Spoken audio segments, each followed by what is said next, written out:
हाँ जी, सभी को नमस्कार। मैं संदीप सिंह सुड्डा, असिस्टेंट प्रोफेसर हिंदी। आपका बहुत बहुत स्वागत है आपके अपने YouTube channel Hindi with Sandeep Sudda पे और अपने डिजिटल प्लेटफॉर्म पढ़ाई संसार पे। आज अपने कामायनी का चिंता सर्ग है, उसका विश्लेषण करेंगे, उसकी व्याख्या पढ़ेंगे।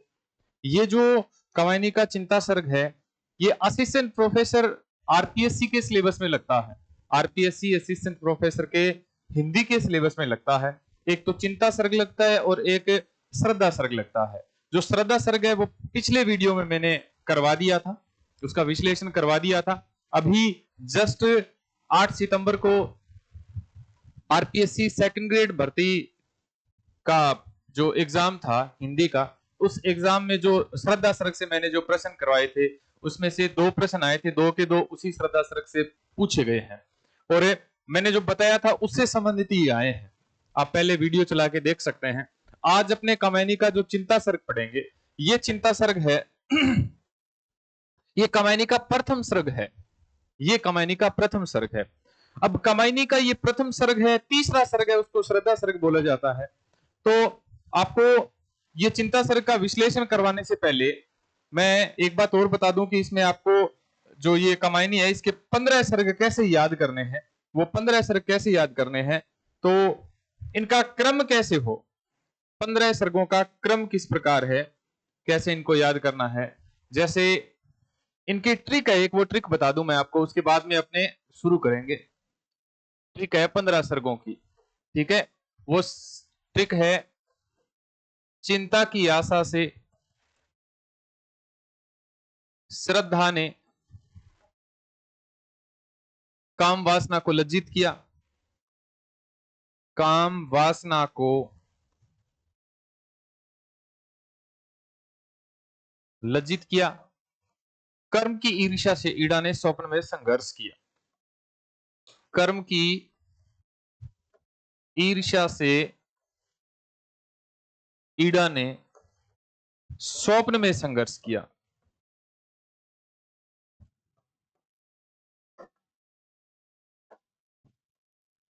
उसके बाद में ट्रिक है निद्रा,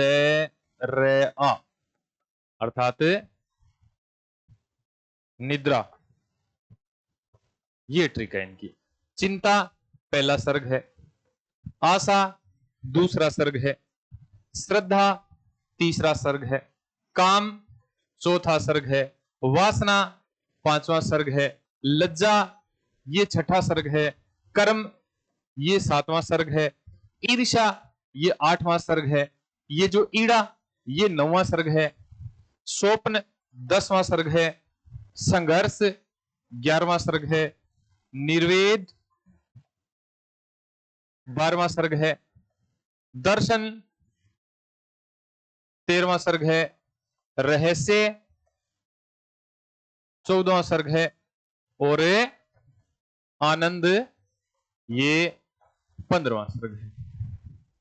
ये 15 सर्ग है इनकी। ये जो ट्रिक है, ये ट्रिक, अब आप ऐसे सोच रहे होंगे कि ये जो ट्रिक है इसका तो दोहराव करना बहुत मुश्किल होता है, कैसे याद करेंगे। हमने तो याद कर रखा है कि जिस प्रकार चिंता आती है और उसके बाद में आशा आती है और उसके बाद में श्रद्धा आती है और उसके बाद में काम वासना जगती है और उसके बाद में लज्जा होती है, फिर कर्म आता है, कर्म करते हैं तो ईर्ष्या होती है, ईर्ष्या होती है तो ईड़ा आती है, ईड़ा सपने में आती है तो सपने में आती है तो सपना संघर्ष करता है, फिर निर्वेद आता है, दर्शन आता है, रहस्य आनंद आता है, आनंद आता है। जो भी आपने ट्रिक याद कर रखी है, लेकिन ये ट्रिक अगर आप 5 मिनट याद कर लोगे ना, सिर्फ 5 मिनट का काम है, 5 मिनट अगर इस ट्रिक को दोबारा दोहराव कर लोगे तो ये 15 के 15 सर्ग नंबर वाइज याद हो जाएंगे आपको। और ऐसे प्रश्न पूछे जाते हैं कि श्रद्धा कौन सा सर्ग है, ठीक है, या फिर कमानी का तीसरा सर्ग बताइए, ये प्रश्न पेपर में आया हुआ है। कमानी का प्रथम सर्ग बताइए, चिंता सर्ग, ये पेपर में आया हुआ है। तो कोई सा भी अगर प्रश्न पूछा जाए इनमें से तो आप इसका हल कर सकते हो। चिंता की आशा से श्रद्धा ने काम वासना को लज्जित किया, कर्म की ईर्ष्या से ईड़ा ने स्वप्न में संघर्ष किया, नींद अर्थात निर्वेद, दर्शन, रहस्य और आनंद सर्ग है। ये ट्रिक आपके बहुत काम की चीज है। आप इसे दोहराव करके और पेपर में आपके सीधे सीधे प्रश्न पूछे जा सकते हैं। अब अपने शुरू करते हैं कमायनी।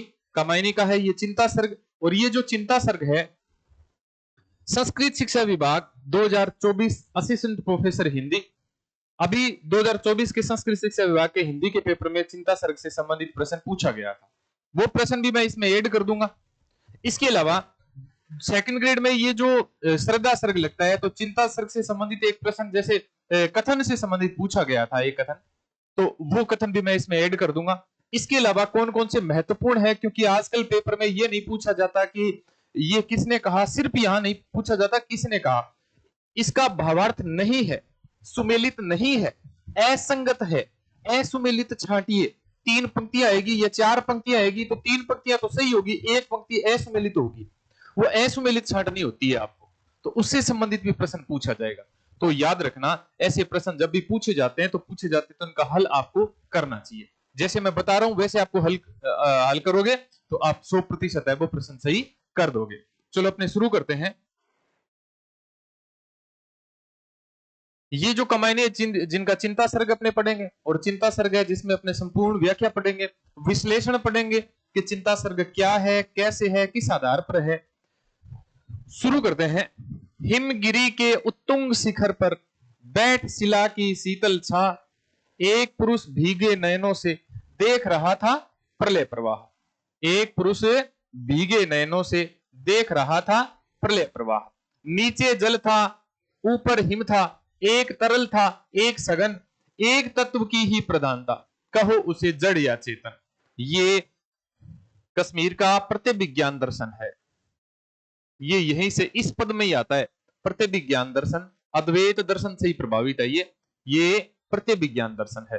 हिमगिरी के उत्तुंग, उत्तुंग का अर्थ देखो, साथ साथ में मैंने शब्दार्थ भी लिखे हुए।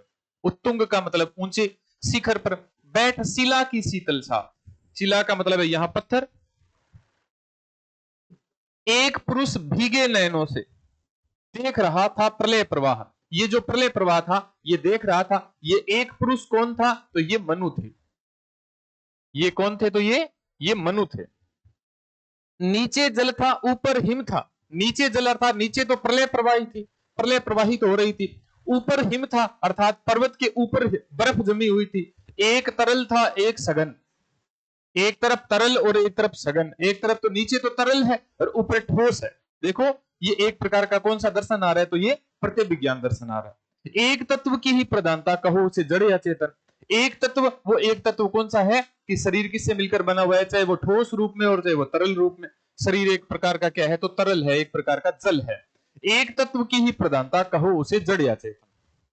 एक तत्व की प्रधानता थी, चाहे वो नीचे देखो चाहे वो ऊपर देखो। नीचे तरल रूप में था, ऊपर सघन रूप में था। नीचे जल था, ऊपर हिम था, ऊपर हिम, हिम का तात्पर्य भी क्या होगा, तो जल होगा। तो एक तत्व की ही प्रधानता थी, कहो उसे जड़ या चेतन। उसे आप जड़ कह सकते हो, उसे आप चेतन कह सकते हो।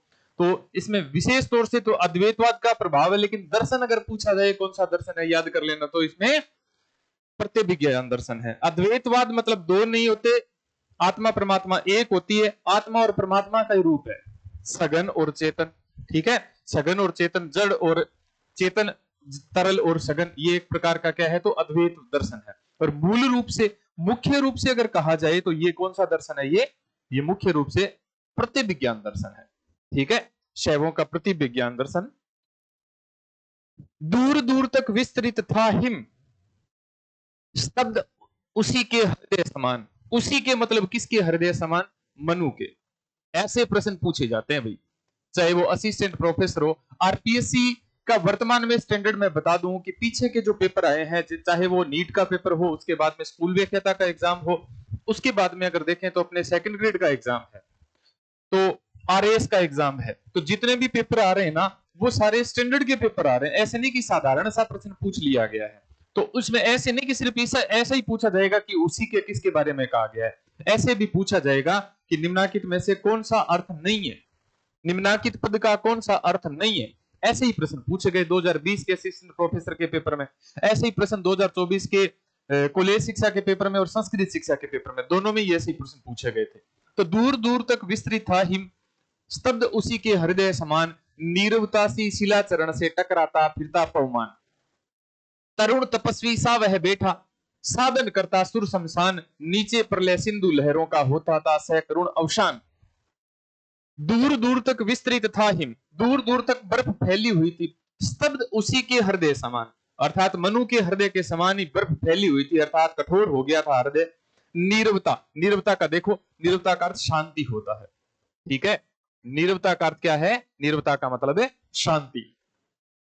शिलाचरण से, नीरवता सी शिलाचरण से टकराता फिरता पवमान, इस पवमान का अर्थ है पवन या हवा।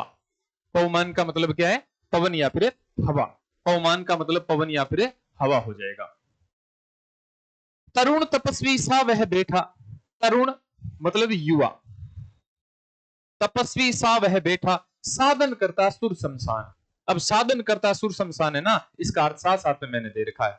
साधन करता सुर शमशान अर्थात एक प्रकार की क्या कर रहा है? तो तांत्रिक साधना कर रहा है वो। ऐसे लगता है जैसे तपस्वी क्या कर रहा हो? कोई तांत्रिक साधना कर रहा हो। यहां प्रतीत ये हो रहा है कि मनु एक प्रकार की क्या कर रहे हैं? तो तांत्रिक साधना कर रहे हैं जिसमें प्रलय हो रही है। नीचे प्रलय सिंधु लहरों का, नीचे प्रलय में जो समुद्र की लहरें थी, होता था करुण सैकरुण अवसान। सैकरुण अवसान का अर्थ है करुणा युक्त अंत हो रहा था।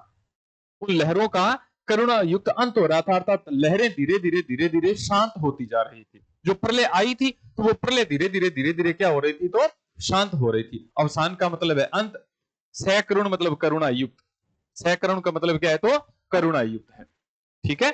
हाँ जी, आगे बढ़ते हैं। उसी तपस्वी से लंबे थे देवदारू दो चार खड़े, हुए हिम धवल जैसे पत्थर बनकर ठिठुरे रहे अड़े।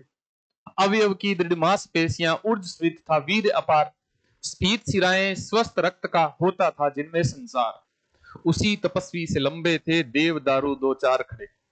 देवदारू क्या है? ये देवदारू वृक्ष है भाई। ये देवदारू क्या है? ये देवदारू वृक्ष है।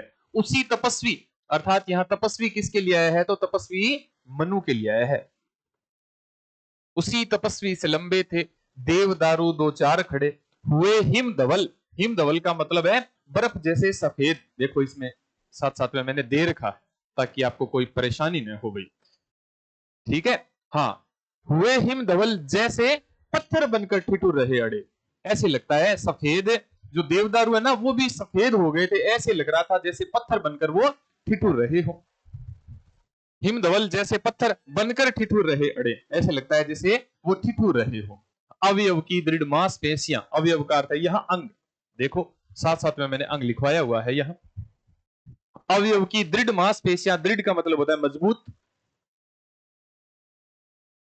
अवयव की दृढ़ मांसपेशियां ऊर्ज स्फीत था वीर अपार। वीर अपार का मतलब है ओज, ताकत अपार थी, ठीक है, ओज भरपूर था। स्फीत शिराएं स्वस्थ रक्त का होता था जिनमें संचार।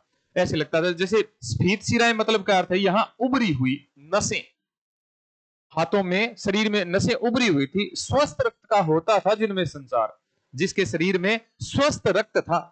ऐसे मनु थे जो ऐसे लगते थे जैसे देवताओं के समान हो, देवदारू ऋषि के समान हो, सॉरी देवदारू पर्वत के समान हो। अब यहां सबसे बड़ी बात मैं बताऊं आपको कि ये जो पद है ना, उसी तपस्वी से लंबे थे देवदारू दो चार खड़े, इसमें प्रतीप अलंकार है भाई।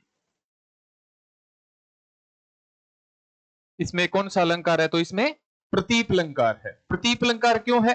देवदारू के समान लंबे थे तपस्वी, तब तो होता है इसमें उपमा अलंकार, लेकिन यहां तो क्या बताया गया? उस तपस्वी से लंबे थे, अर्थात उपमेय को ये देखो, उस तपस्वी से लंबे थे देवदारू दो चार खड़े। या उपमेय है उसको उपमान की संज्ञा दी गई है, देखो, ठीक है। उपमान को कम उपमेय को तो श्रेष्ठ बताया गया, उपमान को कम श्रेष्ठ बताया गया, उल्टा बताया गया इसमें। उपमान को कम श्रेष्ठ बताया गया, अर्थात तपस्वी ज्यादा लंबे थे और देवदारू कम लंबे थे। तो उसी तपस्वी से लंबे थे देवदारू दो चार खड़े, वे हिमधवल जैसे पत्थर बनकर ठिठुर रहे अड़े। तो इसमें अलंकार कौन सा हो जाएगा? इसमें ऐसे मत सोच लेना कि इसमें उपमा अलंकार हो रहा है। इसमें कौन सा अलंकार हो रहा है? तो इसमें प्रतीप अलंकार हो रहा है। प्रतीप का अर्थ ही क्या होता है? प्रतीप का अर्थ होता है उल्टा, अर्थात उपमा अलंकार का उल्टा होता है ना, वो कौन सा अलंकार होता है? वो प्रतीप अलंकार होता है अभी, ठीक है। हाँ जी, चिंता कातर बदन हो रहा, ठीक है, चिंता कातर वदन, चिंता कातर वदन। वदन, वदन का मतलब है यहां मुख, वदन का मतलब मुख, और बदन, बदन का मतलब होता है शरीर। वदन का मतलब मुख और बदन का मतलब होता है शरीर। ये जो वदन है ना, यहां वदन का मतलब हो जाएगा मुख, और अगर कहीं बदन आ जाता तो इस बदन का मतलब क्या होता है, इसका अर्थ होता है शरीर। देखो पहली बार चिंता शब्द आ गया है यहाँ, क्योंकि ये तो चिंता ही सर्ग है। चिंता कातर वदन हो रहा पौरुष जिसमें ओत प्रोत, उधर उपेक्षा में यौवन का बहता भीतर मधुमेह स्रोत। बंधी महावट से नौका थी, बंधी महावट से नौका थी, सूखे में अब पड़ी रही, उतर चला था वह जल प्लावन और निकलने लगी मही। चिंता कातर वदन हो रहा, अर्थात मनु का मुख है वो चिंता से दुखी हो रहा था। कातर का मतलब दुखी। पौरुष जिसमें ओत प्रोत, जिसमें पौरुष का मतलब है ओज भरा हुआ था, जिस मुख पर तेज था, ओज था, वो मुख अब चिंता कातर हो रहा था। उधर उपेक्षा में यौवन का बहता भीतर मधुमेह स्रोत, और उसका जो यौवन था, इसकी जो युवावस्थी थी, उसको एक प्रकार से उपेक्षित कर रहा था मनु, और बहता भीतर मधुमेह स्रोत, एक प्रकार का मीठा झरना। मधुमेह स्रोत का मतलब है मीठा झरना, ठीक है।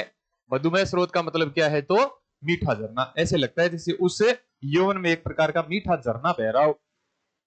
बंदी महावट से नौका थी, सूखे में अब पड़ी रही। वो जो नौका थी वो महावट से बंधी हुई थी और अब वो सूखे में पड़ी थी, अर्थात वो जल उतर रहा था। उतर रहा था वह जल प्लावन, प्लावन जल प्लावन का मतलब बाढ़, और निकलने लगी मही। मही का मतलब है धरती। अब धरती है उस पहाड़ से, जैसे जैसे पानी धीरे धीरे नीचे उतर रहा है, तो यहां धरती है वो, ये धरती निकल रही थी। निकल रही थी मर्म वेदना करुणा विकल कहानी सी, वहां अकेली प्रकृति सुन रही हंसती सी पहचानी सी। ओ चिंता की पहली रेखा अरि विश्व की वन की व्याली, ज्वालामुखी स्फोट के भीषण प्रथम कंपसी मत वाली। निकल रही थी मर्म वेदना, निकल रही थी मर्म वेदना अर्थात करुण कहानी, करुण दुख एक प्रकार से निकल रहा था। करुणा विकल कहानी सी, करुणा की व्याकुल अर्थात दुख भरी कहानी सी निकल रही थी उसके मुख से, अर्थात मनु के मुख से। वहां अकेली प्रकृति सुन रही, हंसती सी पहचानी सी। वहां अकेली प्रकृति सुन रही थी और वो हंस रही थी। अब प्रकृति हंस रही थी, वो क्यों हंस रही थी? मनु तो दुखी थे, एक प्रकार की प्रलय आ गई थी और पूरा संसार है वो डूब गया था, संसार के लोग पानी में डूब गए थे, तो प्रकृति हंसेगी कैसे? यहां प्रकृति के हंसने से तात्पर्य है प्रकृति द्वारा देवताओं का उपहास करना, क्योंकि देवता अपने घमंड में इतना डूब गए थे कि भोग विलास में लीन थे वो, और प्रकृति को कोई सहयोग प्रदान नहीं किया गया था, प्रकृति का उन्होंने शरण ही किया था। तो इस वजह से प्रकृति बदला लेकर हंस रही थी, प्रकृति द्वारा देवताओं का उपहास किया गया है।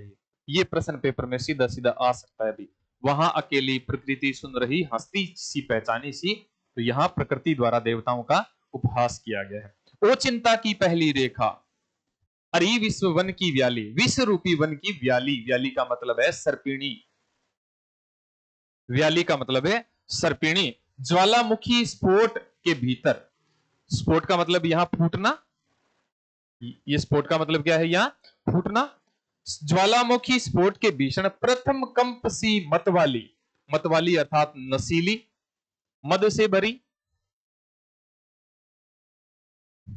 प्रथम कंप अर्थात पहली आहट, प्रथम कंप का मतलब है पहली आहट। ओ चिंता की पहली रेखा अरे विश्व वन की व्याली, ये जो चिंता की रेखाएं पड़ी ना, वो ऐसे लगता है जैसे विश्व रूपी वन में सर्पिणी बढ़ गई हो। ज्वालामुखी स्फोट के भीषण प्रथम कंप सीमत वाली, वो चिंता ऐसे लग रही थी जैसे ज्वालामुखी के भीतर है एक प्रकार से कंपकंपी, पहली जो कंपकंपी होती है ना, उसमें मतवाली सी बन बैठी थी वो चिंता। तो यहां चिंता के बारे में कहा गया है, ठीक है। किसकी चिंता? तो मनु की चिंता, मनु की चिंता है भैया, ठीक है, ये मनु की चिंता है। हे अभाव की चपल बाली के, री ललाट की खल रेखा, हरी भरी सी दौड़ धूप ओ जल माया की चल रेखा। असिस्टेंट प्रोफेसर 2024 संस्कृत शिक्षा विभाग, संस्कृत शिक्षा विभाग हिंदी के पेपर में यही तो प्रश्न था, हिंदी के पेपर में यही तो प्रश्न था। हे अभाव की चपल बाली के, री ललाट की खल रेखा, हरी भरी सी दौड़ धूप ओ जल माया की चल रेखा। इस ग्रह कक्षा की हलचल री तरल गरल की लघु लहरी, जरा अमर जीवन की और न कुछ सुनने वाली बहरी। यहां बहरी, बहरी कौन है? यहां चिंता है, बैरी किसे कहा गया है? तो बैरी चिंता को कहा गया है। ये पंक्ति थी असिस्टेंट प्रोफेसर के पेपर में, ये वाली पंक्ति थी, हे अभाव की चपल बाली के रीक ललाट की खल रेखा। ये किसे कहा गया है? किसके बारे में कहा गया है? ये चिंता के बारे में कहा गया है। चिंता किसके माथे पर झलक रही थी? तो चिंता किसके माथे पर झलक रही थी? मनु के माथे पर झलक रही थी। मनु के माथे पर जो चिंता झलक रही थी वो चिंता ही प्रकट हो रही है। हरी भरी सी दौड़ धूप, एक प्रकार से हरी भरी का तात्पर्य यहां शुभ है, ठीक है। और वो जल माया की चल रेखा, एक प्रकार से जल के प्लावन की, जल की माया की चल रेखा, एक प्रकार से कह सकते हैं चंचल रेखा है जो इस ग्रह कक्षा की हलचल री। तरल गरल की लघु लहरी, तरल गरल, गरल का मतलब है यह जहर, लघु लहरी जहर की लहर थी, एक प्रकार से कह सकते हैं प्रलय थी। ये किसके बारे में कह गया? प्रलय, प्रलय हुई थी इस ग्रह कक्षा में। जरा, जरा का मतलब होता है वृद्धावस्था, अमर जीवन की, और न कुछ सुनने वाली, वृद्धावस्था हो जाती है, ठीक है। जरा अमर जीवन को और न कुछ सुनने वाली। बहरी, यहां बहरी किसे कहा गया है? या बहरी तो चिंता को कहा गया है। हाँ जी, हे अभाव की चपल बाली के किसे कहा गया है? देख लो ये किसे कहा गया है? चिंता को। री ललाट की खल रेखा, खल रेखा का मतलब है, ललाट का मतलब होता है मस्तक, ललाट का मतलब क्या है? मस्तक। खल मतलब अशुभ, लेखा का मतलब रेखा ही है यहां, ठीक है। चल रेखा मतलब तलंग, तरंग लहर, एक प्रकार से चलने वाली, चलायमान, चंचल कह सकते हैं, चंचल लहरें। जल की चंचल लहरें किसे बताया गया है? तो चिंता के बारे में बताया गया है। बहुत महत्वपूर्ण प्रश्न है, असिस्टेंट प्रोफेसर 2024 संस्कृत शिक्षा विभाग के हिंदी के पेपर में यह प्रश्न है आया हुआ है भाई। हाँ जी।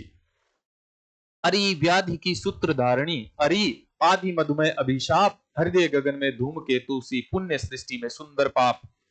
मनन करावेगी तू कितना, मनन करावेगी तू कितना, उस निश्चित जाति का जीव, अमर मरेगा क्या, तू कितनी गहरी डाल रही है नींव। अरे व्याधि की सूत्रधारिणी, व्याधि का मतलब होता है शारीरिक पीड़ा, व्याधि का मतलब है शारीरिक पीड़ा। आदि का मतलब होता है मानसिक पीड़ा, मानसिक पीड़ा। हृदय गगन में धूमकेतु सी, ये देखो जहां जहां शब्द जो कठिन शब्दार्थ है उसका सीधा सीधा अर्थ दिया हुआ है। मधुमेह का मतलब है मीठी या मधुर, ठीक है। सूत्रधारिणी अर्थात प्रकट करने वाली। हृदय गगन में, हृदय रूपी आसमान, हृदय रूपी आसमान या आकाश। धूमकेतु से, अब देखो धूमकेतु का मतलब पुच्छल तारे के समान, हृदय रूपी आकाश में पुच्छल तारे के समान। पुण्य, पुण्य सृष्टि में सुंदर पाप, पुण्य रूपी सृष्टि में तो सुंदर पाप के समान है। देखो उल्टी बात कही गई, विरोधाभास से प्रकट हो रही है। पुण्य सृष्टि में, इस पुण्य के संसार में तो सुंदर पाप के समान है चिंता। मनन करावेगी तू कितना, अब तू कितना मनन करावेगी उस निश्चित जाति, निश्चिंत जाति का जीव। यहां निश्चित जाति का जीव किसे कहा गया है? देख लो, निश्चित जाति का जीव किसे कहा गया है? तो देवता को कहा गया है। देवताओं को निश्चिंत जाति का जीव कहा गया है, ठीक है। निश्चित जाति का जीव कहा गया है, निश्चित जाति का जीव। अमर मरेगा क्या, अमर है वो कोई मर सकता है? तो कितनी गहरी गहरी डाल रही है नींव, अब नींव कितनी गहरी डाल रही है, कितना मनन करावेगी। उस निश्चित जाति का जीव है, वो अमर है, वो मरेगा क्या। अर्थात यहां अदम्य आत्मविश्वास प्रकट हो रहा है। किसका प्रकट हो रहा है? तो यहां चिंता का प्रकट हो रहा है, चिंता का अदम्य आत्मविश्वास प्रकट हो रहा है कि तू शारीरिक सुखों की सूत्रधारिणी, शारीरिक दुखों की सूत्रधारिणी है, तो मानसिक दुखों की सूत्रधारिणी है। हृदय रूपी आसमान में तू पुच्छल तारे के समान है, इस पुण्य सृष्टि में तू सुंदर पाप के समान है। और कितना मनन करावेगी उस निश्चित जाति का जीव अर्थात देवताओं के लिए जो अमर है, मरेगा क्या। तो कितनी गहरी डाल रही है नींव, तो कितनी गहरी नींव डाल रही है उसमें। हाँ जी। आह गिरेगी हृदय लहलहे, खेतों पर करका घनसी, छिपी रहेगी अंतरतम में सबके निगूढ़ घनसी। बुद्धि मनीषा मति आशा चिंता तेरे हैं कितने नाम। अरे पाप है तू जा, चल जा, नहीं कुछ तेरा काम, नहीं कुछ तेरा काम। आह घिरेगी हृदय लहलहे, हृदय रूपी लहराते, लहलेहे के मतलब बताया लहराते, हृदय रूपी, हृदय रूपी लहलहाते, हृदय रूपी लहलहाते खेतों पर करका घनसी। इसमें करका का मतलब देखो क्या है, करका का मतलब है ओले, ओलों की वर्षा, घन का मतलब है यहां बादल या फिर वर्षा सी, छिपी रहेगी अंतरतम में, अंतरतम मतलब हृदय की गहराई में, सबके तू निगूढ़ घन सी, निगूढ़ का मतलब छुपी हुई, घन का मतलब बादल के समान। यहां निगूढ़, सॉरी निगूढ़ धन है ये, घन नहीं है यहां, यहां क्या है तो धन है ये, ठीक है, घन न होकर धन है, अर्थ पैसा। बुद्धि, मनीषा, मति, आशा, चिंता, तेरे हैं कितने नाम। अब देखो तेरे कितने नाम है, कोई तो तेरे को बुद्धि प्रकट करता है, कोई मनीषा, कोई मति प्रकट करता है, कोई आशा, कोई चिंता प्रकट करता है। अरे पाप है तू, तब इसे चिंता को क्या कहा गया है, तू तो क्या है, तो तू तो पाप है, जा चल जा, यहां नहीं कुछ तेरा काम, यहां तेरा कोई काम नहीं है, तू यहां से चली जा। ये किसे संबोधन किया गया है, ये चिंता को संबोधन किया गया है, ये चिंता के लिए संबोधन है भाई, चिंता के लिए संबोधन है। और संबोधन भी कौन कौन से है याद कर लेना, बुद्धि, मनीषा, मति, आशा और चिंता, ये नाम पूछे जा सकते हैं कि कौन सा नाम नहीं दिया गया है। तो कहीं यहाँ पे ऐसे भटक सकते हो कि भी आशा तो अलग एक प्रकार का सर्ग है, तो आशा तो दिया हुआ नहीं है, लेकिन आशा दिया हुआ है।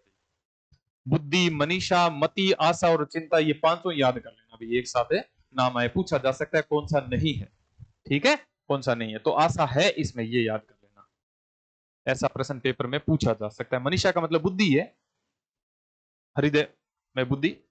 हाँ, विस्मृति आ अवसाद घेर ले, नीरवते बस चुप कर दे, चेतनता चल जा, जड़ता से आज शून्य मेरा भर दे। ये कौन कह रहा है, ये मनु द्वारा कही गई पंक्ति है, मनु द्वारा कही गई पंक्ति है ये, ठीक है। विस्मृति आ अर्थात मैं भूल जाऊं, अवसाद घेर ले, मुझे तो दुख घेर ले, और विस्मृति है अर्थात मैं तो भूल जाऊं, नीरवते बस चुप कर दे, ये जो शांति है ये चुप कर दे मुझे, चेतनता चल जा, चेतनता का मतलब है चंचलता, चल जा, जड़ता से आज शून्य मेरा भर दे, अर्थात मैं तो क्या बन जाऊं, चेतन से जड़ बन जाऊं, आज शून्य मेरा बता, जीवन है वो एक प्रकार का शून्य हो जाए। चिंता करता हूं मैं जितनी, उस अतीत की उस सुख की, अर्थात हे चिंता मैं जितनी करता हूं उस अतीत की उस सुख की, उतनी ही अनंत में बनती जाती रेखाएं दुख की, उतनी ही अनंत में बनती जाती रेखाएं दुख की, अर्थात उतनी ही रेखाएं हैं वो दुख की बनती जाती है, जितनी मैं अतीत के सुख की चिंता करता हूं। यह अतीत का सुख क्या है, एक तो इसमें है कि समस्त हलचल को शांत कर देना चाहते हैं, चेतनता चल जा, जड़ता से आज शून्य मेरा भर दे, यहां क्या है, तो यहां समस्त हलचल को शांत करना चाहते हैं मनु। और दूसरी बात यह है कि उस सुख से तात्पर्य क्या है, देवताओं का वैभव, देवताओं का भोग विलास, देवताओं का भोग विलास,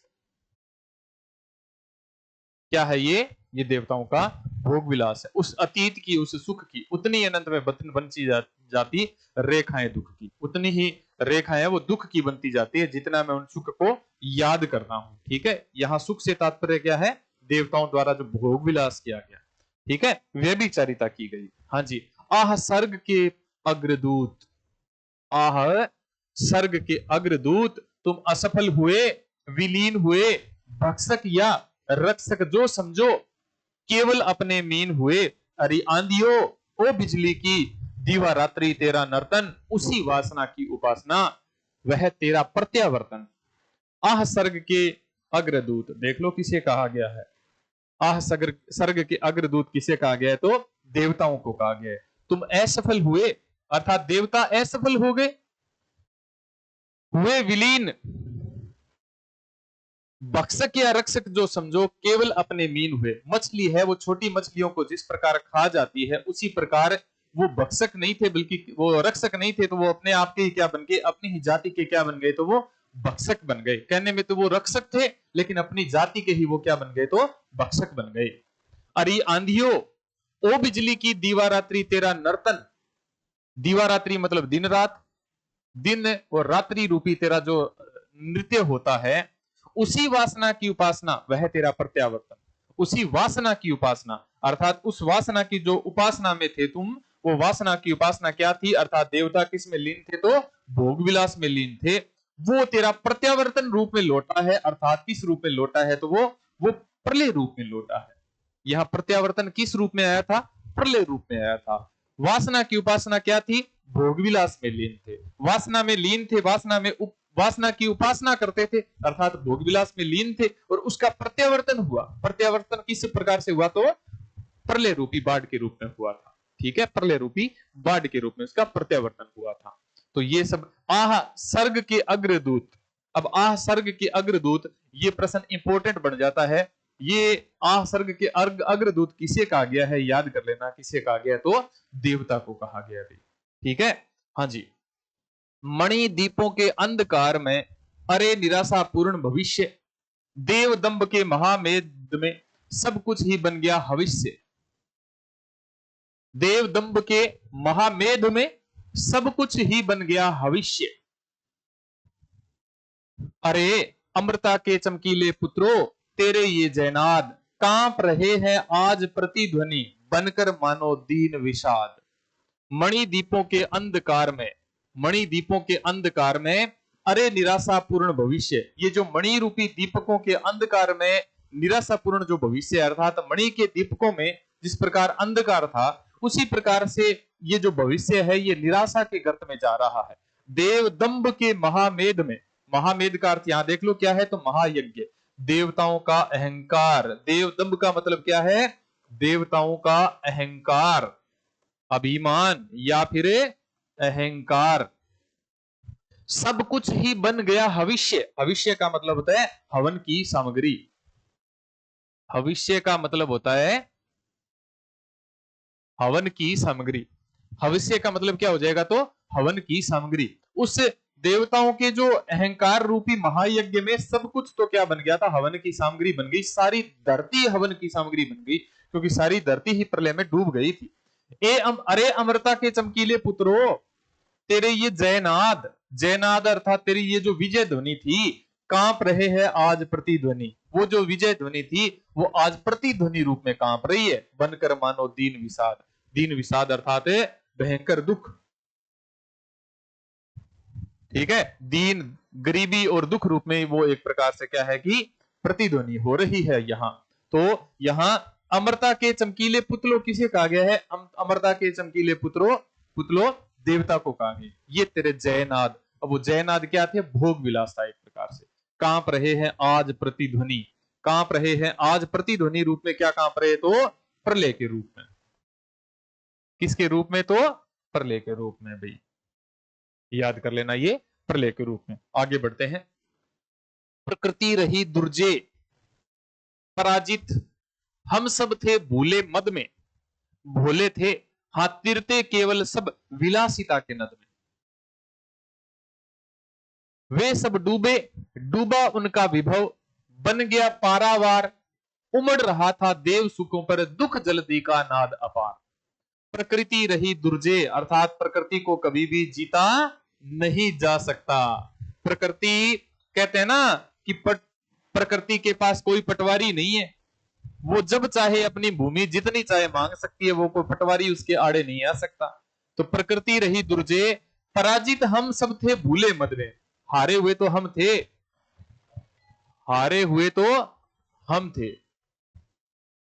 प्रकृति रही दुर्जे,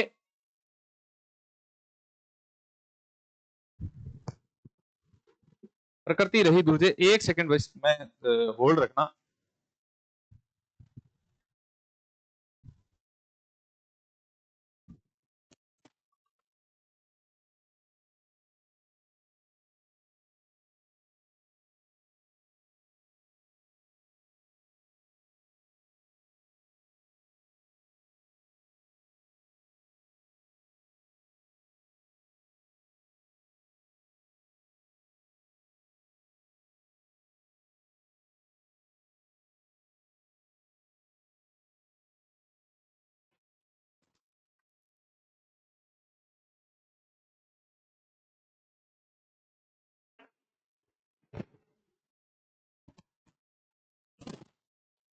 नमस्कार। हाँ जी सर।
हाँ जी।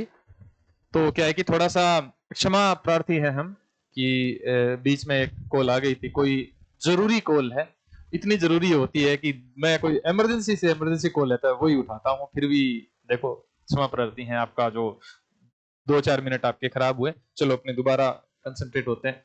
प्रकृति रही दुर्जे, पराजित हम सब थे भूले मद में। अर्थात हम सब पराजित पराजित थे और प्रकृति तो हमेशा से दुर्जय रहती है, वो तो अजय रहती है, उसको कोई जीत नहीं सकता। भोले थे हाँ तीरते केवल सब विलासिता के नद में। हम भोले थे जो सब कहां तैर रहे थे, विलासिता रूपी नदी में तैर रहे थे। विलासिता अर्थात भोग विलास की नदी में तैर रहे थे। हम भोले थे जो कहां तैर रहे थे, भोग विलास की नदी में तैर रहे थे।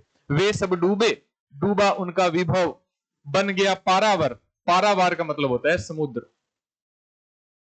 उमड़ रहा था देव सुखों पर दुख जल्दी का नाद अपार। दुख रूपी जल्दी, दुख रूपी समुद्र, दुख रूपी समुद्र का नाद, नाद मतलब होता है आवाज। अपार, अपार आवाज, दुख रूपी समुद्र की अपार आवाज है वो उनके सुखों पर छा गई एक प्रकार से। किनके सुखों पर? देवताओं के सुखों पर। याद कर लेना, किसके सुखों पर? तो देवताओं के सुखों पर। देवताओं के सुखों पर दुख रूपी जल्दी का नाद अपार एक प्रकार से छा गया। ये दुख रूपी जल्दी का नाद अपार क्या है? तो ये प्रलय है भाई। याद रख लेना क्या है ये प्रलय है। वह उन्मुक्त विलास हुआ क्या, स्वप्न रहा या छलना थी। देव सृष्टि की सुख विभावरी ताराओं की कलना थी। चलते थे सुरभित अंचल से जीवन के मधुमेह निश्वास, कोलाहल में मुखरित होता देव जाति का सुख विश्वास। वह उन्मुक्त हुआ, विलास हुआ क्या? उन्मुक्त का अर्थ होता है संयमहीन। उन्मत्त, उन्मुक्त का मतलब होता है संयमहीन। विलास हुआ क्या, स्वप्न रहा या छलना थी। अर्थात वह एक प्रकार से सपना था या फिर माया जाल था। वो क्या था? वो छलना थी वो। देव सृष्टि का की सुख विभावरी, विभावरी का मतलब होता है रात्रि। ताराओं की कलना थी, ठीक है। सुख विभावरी ताराओं की कलना थी, एक प्रकार से क्या है कि तारों की पंक्ति थी वो। चलते थे सुरभित अंचल से, सुरभित का मतलब होता है खुशबूदार, ठीक है, खुशबूदार। चलते थे खुशबूदार अंचल से जीवन के मधुमेह निश्वास, निश्वास का मतलब होता है मधुमेह निश्वास मतलब सुख के दिन। कोलाहल में मुखरित होता देव जाति का सुख विश्वास। सदा कोलाहल अर्थात आमोद प्रमोद में ही उनका सुख और विश्वास झलक रहा था, सुख और विश्वास झलक रहा था। सुरभित अंचल अर्थात यहां अप्सराओं के अंचल में। सुरभित अंचल से क्या तात्पर्य है? तो अप्सराओं के अंचल में उनका जो जीवन है वो कट रहा था। अप्सराओं के अंचल में उनका जीवन है वो कट रहा था, अप्सराओं के अंचल में। अर्थात वो किस में डूबे थे? वो आमोद प्रमोद, वो भोग विलास में डूबे हुए थे। सुख केवल सुख का वह संग्रह, केंद्रीभूत हुआ इतना। छायापथ में नव तुषार, छायापथ में नव तुषार का सघन मिलन होता जितना, सब कुछ थे स्वायत्त विश्व के बल वैभव आनंद अपार, उद्वेलित लहरों सा होता उस समृद्धि का सुख संचार। केंद्रीभूत सॉरी सुख केवल सुख का वह संग्रह केंद्रीभूत हुआ इतना, अर्थात इतना इकट्ठा हो गया, छायापथ में नव तुषार सा का सघन मिलन होता जितना, उतना ही एक प्रकार से सुख था, अर्थात उस आकाश गंगा में नई कह सकते हैं नई किरणें, नई तुषार, नई किरणें, नई बर्फ के समान छोटे छोटे कण वाले तारे कह सकते हैं। ठीक है, तुषार का मतलब होता है बर्फ, वैसे तुषार का मतलब क्या होता है, तो तुषार का मतलब होता है बर्फ। तो ऐसे लगता है जैसे आसमान में या आकाश में जो आकाश गंगा थी उसमें नई बर्फ के सूक्ष्म कण, नई बर्फ के सूक्ष्म कण जैसे तारे थे वो मिल रहे हैं उस आकाश गंगा में, सघन मिलन होता जितना, उनका सघन मिलन हो रहा था। सब कुछ थे स्वायत्त, अर्थात वो अपने राजा खुद ही हो, स्वायत्त का मतलब होता है अपने राजा स्वयं ही हो, स्वयं पर निर्भर, विश्व के बल वैभव आनंद अपार, विश्व के वो बल थे, वैभव थे, आनंद थे विश्व के, उद्वेलित लहरों का या उद्वेलित लहरों सा होता उस समृद्धि का सुख संचार। ठीक है, उस एक प्रकार से कहते हुए उठी हुई लहरों में समृद्धि का सुख संचार हो रहा था, अर्थात देवताओं के भोग विलास का तात्पर्य है। यहाँ भी क्या है, तो देवताओं के भोग विलास का तात्पर्य है, उद्वेलित लहरों सा होता। ठीक है, उठी हुई लहरों के समान उस समृद्धि का सुख संचार, अर्थात उसमें समृद्धि उत्पन्न हो रही थी, कह सकते हैं देवताओं में सुख की समृद्धि उत्पन्न हो रही थी। कीर्ति दीप्ति शोभा थी नचती, अरुण किरण सी चारों ओर, सप्त सिंधु के तरल कणों में द्रुम दल में आनंद विभोर, शक्ति रही हाँ शक्ति प्रकृति थी, पद तल में विनम्र विश्रांत, कंपती धरती उन चरणों से होकर प्रतिदिन ही आक्रांत। देखो कि कीर्ति दीप्ति, दीप्ति का मतलब होता है प्रकाश, शोभा थी नचती, अरुण किरण सी चारों ओर, अर्थात सूर्य की किरणों के समान चारों ओर कीर्ति फैल रही थी। किसकी कीर्ति फैल रही थी? देवताओं की कीर्ति। किसकी कीर्ति? देवताओं की कीर्ति। दीप्ति अर्थात उनका प्रकाश, उनकी शोभा, नचती अर्थात फैल रही थी। अरुण किरण सी चारों ओर, सप्त सिंधु के तरल कणों में द्रुम दल में आनंद विभोर। ऐसे लगता है जैसे सप्त सिंधु मतलब पंचनद नामक पंचनद नामक सिंधु के तरल कणों में, अर्थात उस तरल कणों में अर्थात तरंगों में, द्रुम दल में अर्थात पेड़ों के समूह में ऐसे लगता है जैसे आनंद विभोर हो रही है। जैसे पंचनद के पानी से जिस प्रकार द्रुम दल सुशोभित तो होते हैं, वो फलते फूलते रहते हैं, उसी प्रकार देवताओं की कीर्ति दीप्ति शोभा उस अरुण किरण सी चारों ओर अर्थात सूर्य की किरण के समान चारों ओर फैल रही थी। शक्ति रही हाँ शक्ति प्रकृति थी। अब इसे शक्ति किसे बताया गया? शक्ति किसे बताया गया? चिंता को बताया गया, सॉरी शक्ति प्रकृति को बताया गया, याद कर लेना भी। शक्ति रही हाँ शक्ति, पेपर में आएगा शक्ति रही हाँ शक्ति किसे कहा गया है? शक्ति किसे कहा गया है? प्रकृति को कहा गया है। पदतल में विनम्र विश्रांत, वो पदतल में एक प्रकार से विनम्र थी, शांत थी। कंपती धरती उन चरणों से होकर प्रतिदिन ही आक्रांत, और उनसे देवताओं से धरती भी कंप कपाती थी। ठीक है, और वो क्या एक प्रकार से क्या होती थी? तो वो भयभीत होती थी। देवताओं से धरती भी क्या होती थी? एक प्रकार से भयभीत होती थी भी। हाँ, स्वयं देव थे हम सब, तो फिर क्यों न विशृंखल होती सृष्टि, अरे अचानक हुई इसी से कड़ी आपदाओं की वृष्टि। आपदाओं की बाढ़ वर्षा, गया सभी कुछ गया, मधुरतम सुरबालाओं का श्रृंगार, उषा ज्योत्सना सा यौवन स्मित, मधुप सदृश निश्चित विहार। स्वयं देव थे हम सब, स्वयं देवता थे हम सब, तो फिर क्यों न विशृंखल होती सृष्टि। विशृंखल का अर्थ देख लो क्या होता है। विशृंखल का मतलब होता है अव्यवस्थित होती सृष्टि। सृष्टि का मतलब होता है संसार, सृष्टि का मतलब संसार। अरे अचानक हुई इसी से कड़ी आपदाओं की वृष्टि। कड़ी आपदाओं की वृष्टि अर्थात कड़ी आपदाओं की वृष्टि मतलब क्या आ गई थी? तो प्रलय आ गई थी। गया सभी कुछ गया, मधुरतम, एक प्रकार से मीठा अंधेरा, सब गया सुर बालाओं का श्रृंगार, अप्सराओं का श्रृंगार। किसका श्रृंगार है? अप्सराओं का श्रृंगार। सुर बालाओं का श्रृंगार से तात्पर्य क्या है? तो अप्सराओं का श्रृंगार। सब चला गया। उषा ज्योत्सना सा यौवन स्मित, स्मित का मतलब है देखो क्या है? मुस्कान। मधुप सैदृश निश्चित विहार, मधुप सैदृश अर्थात भ्रमर के समान मीठा, भ्रमर के समान, सैदृश का मतलब है समान, निश्चित विहार, विहार का मतलब है भोग विलास भी चला गया। उषा ज्योत्सना सा, उषा रूपी चांदनी के समान, ठीक है ना? उषा की चांदनी के समान। उषा अर्थात सूर्योदय से ठीक पहले के समय में जब उषा आती है तो उसकी उस समय चारों ओर चांदनी सी फैली रहती है, वैसी जो युवावस्था की मुस्कान थी सब चली गई। मधुप सैदृश निश्चित जो भोग विलास थे वो भी सारे के सारे चले गए। यहाँ भोग विलास का तात्पर्य है इस पूरे पद का, ठीक है? इस पद का भोग विलास का तात्पर्य जो देवता थे वो सारे भोग विलास में लीन थे भी। भरी वासना सरिता का वह कैसा था मदमत्त प्रवाह, प्रलय जल्दी में संगम जिसका, प्रलय जल्दी में, प्रलय रूपी समुद्र में, प्रलय रूपी समुद्र में संगम जिसका, देख हृदय था उठा कराह, चिर किशोर वह नित्य विलासी, सुरभित जिससे रहा दिगंत। दिगंत का मतलब है दिशाएं, चारों ओर की दिशाएं। आज तिरोहित हुआ वह, तिरोहित मतलब बह गया, हुआ कहां वह? मधु से पूर्ण अनंत वसंत, भरी वासना सरिता का, वासना रूपी, वासना रूपी नदी, वासना रूपी नदी का मदमत अर्थात नशीला प्रवाह वह कहां चला गया?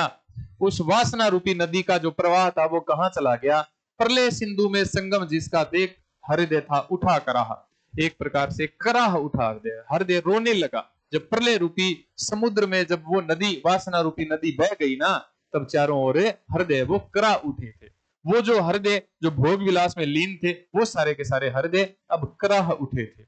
चिर किशोर वे, सदा से उम्र में वो किशोर, नित्य विलासी अर्थात नित्य भोग विलास में लीन, सुरभित जिससे रहा दिगंत अर्थात सुगंधित, सुरभित का मतलब है सुगंधित, जिससे रहा दिगंत, दिगंत मतलब है दिशाएं, खुशबू रही थी, खुशबू से सुगंधित रही थी। आज तिरोहित हुआ वह कहां? तिरोहित का मतलब खो गया, डूब गया, ठीक है, गल गया। मधु से पूर्ण अनंत वसंत, मधु से अर्थात मिठास से पूर्ण, मिठास से पूर्ण अनंत जो वसंत था, ऐसा वसंत, ऐसी खुशियां जो कभी अंत, जिनका अंत नहीं हो सकता था, उनका भी आज अंत हो गया। देखो, मधु से पूर्ण जो वसंत था उसका आज अंत हो गया, अर्थात क्या आ गई? तो क्या आ गई भाई? प्रलय आ गई। तो प्रलय आ गई तो मनु के चेहरे पर चिंता की लकीरें साफ दिखाई दे रही हैं। कुस्मित कुंजों में वे पुलकित प्रेमालिंगन हुए विलीन, मौन हुई है मूर्छित ताने और न सुन पड़ती व अब बीन, अब न कपोलों पर छाया सी पड़ती मुख की सुरभित भाप, भुज मूलों में शिथिल वसन की व्यस्त न होती है अब माप। अर्थात कुसुमित कुंजों में वे पुलकित, पुलकित का मतलब है रोमांचित, फूलों के वन में, कुसुमित कुंजों में अर्थात फूलों के वन में, पुलकित अर्थात रोमांचित, प्रेमालिंगन हुए विलीन, विलीन अर्थात खो गए। ये जो प्रेमालिंगन है ये अप्सराओं से मिलने को कहा गया है।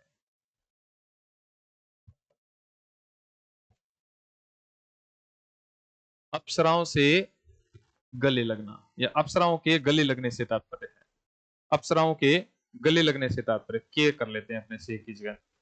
मौन हुई मूर्छित ताने, वो जो संगीत था वो संगीत क्या हो गया? तो मौन हो गया। और न सुन पड़ती वह बीन, वह जो वीणा थी, वह जो वीणा थी अब वो सुनाई नहीं देती। वो जो ताने है उसका संगीत है वो चुप हो गया, वो संगीत भोग विलास सब चुप हो गया। अब न कपोलों पर छाया सी पड़ती मुख की सुरभित भाप, मुख पर सुरभित भाप, सुरभित का मतलब यहाँ सुगंधित है, भाप है वो कपोलों पर मतलब है गालों पर, यहां गालों पर कह सकते हैं सौंदर्य भरपूर। गालों पर वो सौंदर्य अब छाया हुआ नहीं रहता। भुज मूलों में शिथिल वसन की, भुज मूलों में अर्थात भुजाओं की मूलों में ढीले वस्त्रों के समान। वसन का मतलब होता है वस्त्र। व्यस्त न होती है अब माप, माप का मतलब है यहाँ इकाई, इकाई है ये इकाई अब एक प्रकार से ढीले वस्त्रों पर सुशोभित नहीं होती। पहले तो क्या है कि ढीले ढीले वस्त्र पहना करते थे देवता, अब जो वो ढीले वस्त्र है वो कहीं खो गए हैं, अर्थात अब तो उनका भोग विलास है वो कहीं डूब गया है।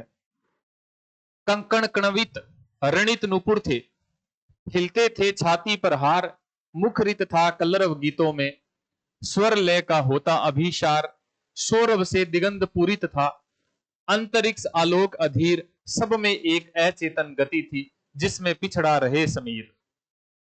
कंकण कणवित अर्थात कंगनों का खनकना, कंगनों का खनकना, कंकण मतलब कंगन, कणवित मतलब खनकना।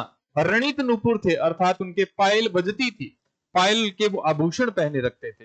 हिलते थे छाती पर हार, देवताओं की छाती पर हार रहते थे, ठीक है, हाथों में कंगन रहते थे और उनके जो पैरों में पायल रहती थी। मुखरित था कलरव, चारों ओर संगीत छुपा रहता था।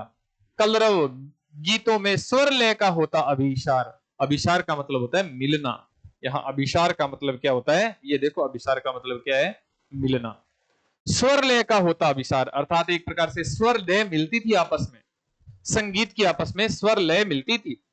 सौरभ से दिगंत पूरित था, सौरभ मतलब है यहाँ खुशबू, सौरभ का मतलब है यहाँ सुगंध या फिर खुशबू।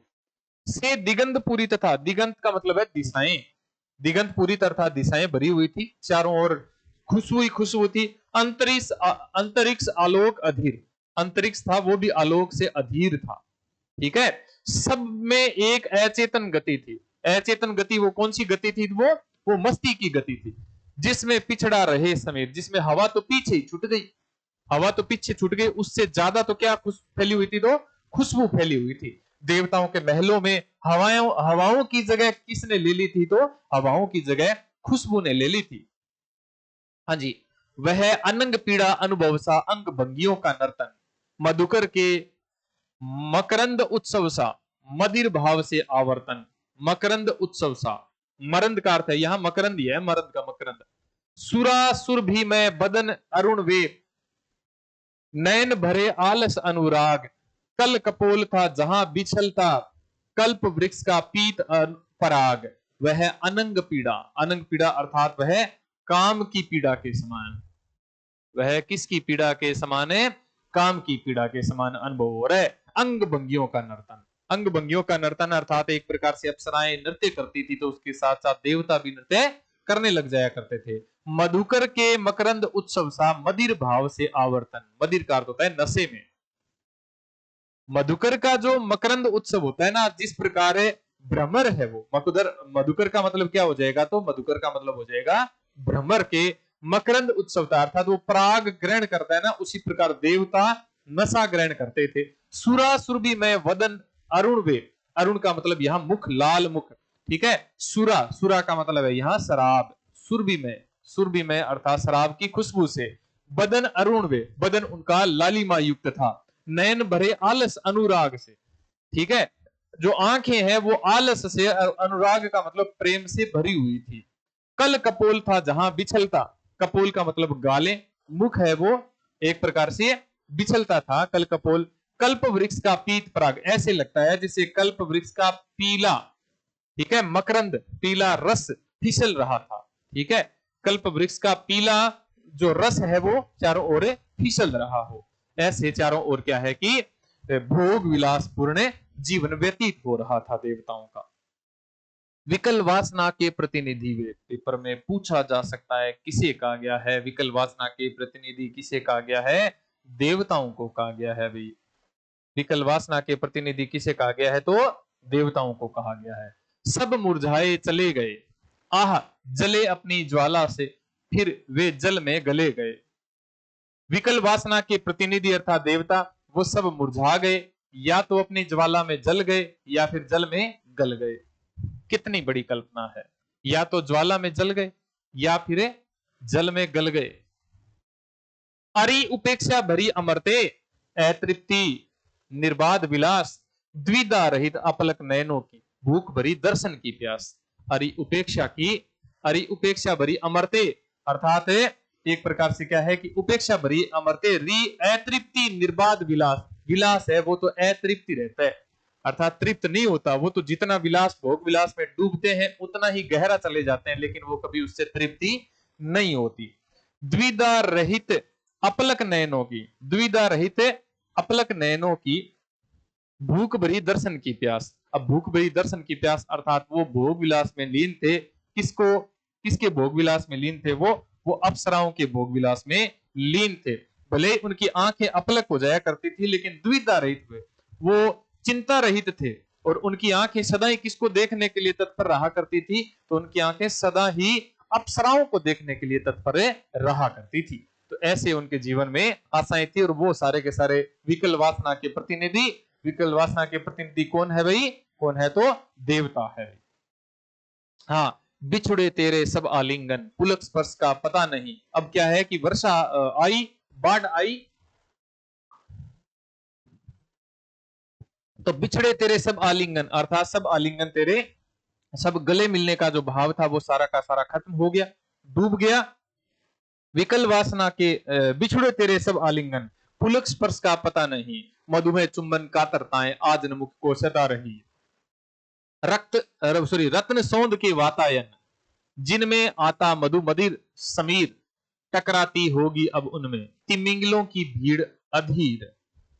बिछुड़े तेरे सब आलिंगन अर्थात देवता जो अप्सराओं से आलिंगन में थे अर्थात गले मिलते थे, पुलक स्पर्श का पता नहीं, अब उनके स्पर्श का पता ही नहीं है, वो सारे के सारे बिछड़ गए, अर्थात चारों ओर क्या आ गई, तो चारों ओर वर्षा आ गई, चारों ओर क्या आ गई, तो चारों ओर वर्षा आ गई, धरती पर चारों ओर क्या आ गई, तो धरती पर क्या आ गई, चारों ओर वर्षा छा गई। मधुमेह चुंबन कातरताएं आज न दुख को मुख को सता रही, वो जो चुंबन, वो जो कातरताएं थी, जो अधीर मिलन था, देखो कातरताएं का मतलब क्या है, यहाँ अधीर मिलन है, वो आज मुख को नहीं सता रही, क्योंकि आज देवता सारे के सारे प्रलय में डूब गए। रत्न सौंद के वातायन, रत्न सौंद, सौंद का मतलब यहां महल, रत्नों के महल में जो वातायन थे, जो खिड़कियां थी, जिनमें आता मधु मदिर समीर, मधु मदिर समीर अर्थात मकरंद मिश्रित हवा, मकरंद, मदिर का मतलब वैसे मदिर का मतलब तो शराब होता है, ठीक है, मदिरा, मदिर का मतलब भरा हुआ, मधु रूपी मदिर से हवा जो, अर्थात उन रत्न के महलों में जिन खिड़कियों से मीठी मीठी खुशबू आया करती थी, मधु की अर्थात शराब की मीठी खुशबू आया करती थी, मकरंद की मीठी खुशबू आया करती थी, टकराती होगी अब उनमें तिमिंगलों की भीड़ अधीर, अब उनमें समुद्री मछलियों की जो भीड़ है वो एक प्रकार से टकरा रही है, उसमें क्या लहर रही है, तो चारों ओर मछलियां लहर रही है। यहाँ जो पहले सुगंधित हवा इधर उधर टकराती थी शराब की, वहां आज क्या दिखाई दे रहा है, तो वहां चारों ओर क्या दिखाई दे रहा है, चारों तिमिंगलों की भीड़ दिखाई दे रही है, ठीक है। हाँ जी, देव कामिनी के नयनों से जहां नील नलिनों की सृष्टि होती थी, अब वहां हो रही प्रलयकारिणी भीषण वृष्टि। वे अम्लान कुसुम सुरभित मणि रचित मनोहर मालाएं, बनी श्रृंखला जकड़ी जिनमें विलासिनी सुरबालाएं। देव कामना कामिनी के नयनों से, देवताओं की कामिनी के नयनों से जहां नील नलिनों की सृष्टि, नलिन का मतलब होता है कमल, सृष्टि होती थी, आंखों से ऐसे लगता था जैसे नील कमल सुशोभित हो रहे हैं, होती थी, अब हो रही प्रलयकारिणी भीषण वृष्टि, अब वहां से क्या हो रही है, तो वहां से प्रलय की भीषण बाढ़ आ रही है, जहां से नील कमलों की सृष्टि हुआ करती थी वहां से क्या आ रही है, तो बाढ़ आ रही है, अर्थात आंखों से जहां नील कमल झलकते थे वहां आज क्या झलक रही है, तो आंसू झलक रहे हैं, बाढ़ झलक रही है। वे अम्लान, अम्लान का मतलब होता है खिले हुए, कुसुम सुरभित अर्थात फूल जो सुगंध वाले, मणि रचित मनोहर मालाएं, मणियों से जड़ी हुई सुंदर मालाएं, बनी श्रृंखला, वो क्या बन गई है, वो एक प्रकार की जंजीर बन गई है। अभी श्रृंखला मतलब क्या बन गई है, जंजीर बन गई। वो जो मालाएं थी वो मालाएं ही देवताओं के लिए क्या बन गई है, तो वो जंजीर बन गई है। जकड़ी जिनमें विलासिनी सुरबालाएं, वो जो जिनमें सुरबालाएं जो अपने गले में हार पहना करती थी, जो आभूषण पहना करती थी, वो अब आभूषण ही उनको क्या लग रहे हैं, वो आभूषण ही उनको क्या लग रहे हैं, तो जंजीर लग रही है, हथकड़ियां लग रही है, पैरों में बेड़ियां लग रही है भाई। किनकी बेड़ियां लग रही है, सुरबालाओं के हाथ में की बेड़ियां लग रही है। हाँ जी, देव यजन के पशु यज्ञों की वह पूर्ण आहुति की ज्वाला, जल निधि में बन जलती कैसे आज लहरियों की माला। उनको देख कौन रोया, यो अंतरिक्ष में बैठा अधीर, व्यस्त बरसने लगा अश्रु में वह प्राले हलाहल नीर। देव यजन, देव यजन का अर्थ है यज्ञ का स्थान, देव देवों के देवताओं के यज्ञ का स्थान, पशु यज्ञों की, और उसमें किसकी बलि दी जाती थी, पशुओं की बलि दी जाती थी। वह पूर्ण आहुति की ज्वाला, जो पूर्ण आहुति की ज्वाला अर्थात समाप्त करने की जो ज्वाला थी, जल निधि में बन जलती कैसे आज लहरियों की माला। आज वो इस समुद्र में ज्वाला बनकर किस प्रकार लहर रूप में विचलित हो रही है वह।